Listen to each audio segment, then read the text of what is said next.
Ukraine Russia যুদ্ধ বন্ধে এবার নতুন গোপন শান্তি প্রস্তাব দিয়েছে যুক্তরাষ্ট্র। এই প্রস্তাবে ইউক্রেনকে গুরুত্বপূর্ণ ও কঠিন কিছু ছাড় দিতে হবে। বিশেষ করে ভূখণ্ড এবং সামরিক শক্তি হ্রাসের মতো শর্ত জুড়ে দেওয়া হয়েছে, যা কিয়েভের পক্ষে মেনে নেওয়া বেশ কঠিন হতে পারে। নাইম আহমেদের ডেস্ক রিপোর্ট।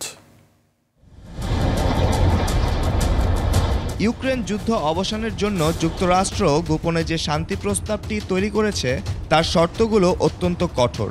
গণমাধ্যমগুলো বলছে খসড়া প্রস্তাবটি রাশিয়ার দীর্ঘদিনের দাবির অনেক কাছাকাছি। প্রস্তাবে বলা হয়েছে ইউক্রেনকে পূর্বাঞ্চলীয় দনবাসের যে অংশগুলো এখনও কিয়েভের নিয়ন্ত্রণে রয়েছে তা ছেড়ে দিতে হবে। এমনকি রাশিয়া অধিভুক্ত ক্রিমিয়া ও অন্যান্য দখল করা অঞ্চলকে রাশিয়ার নিয়ন্ত্রণ হিসেবে স্বীকৃতি দেওয়ার শর্তও থাকতে পারে। এছাড়া প্রস্তাবে ইউক্রেনের সশস্ত্র বাহিনী অর্ধেককে কমিয়ে ফেলার শর্ত দেওয়া হয়েছে।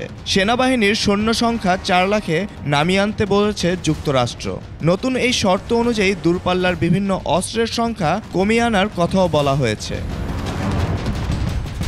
ইউক্রেন শর্তগুলোকে কিয়েভের জন্য সম্পূর্ণ আত্মসমর্পণ এর শামিল বলে মনে করছে। দেশটি বলছে এই শর্ত নিয়ে আলোচনার টেবিলে বসা অসম্ভব। এ ব্যাপারে যুক্তরাষ্ট্র ও রাশিয়ার পক্ষ থেকে এখনো আনুষ্ঠানিক কিছু জানা যায়নি। Naim Ahmed, desk report, 21 television.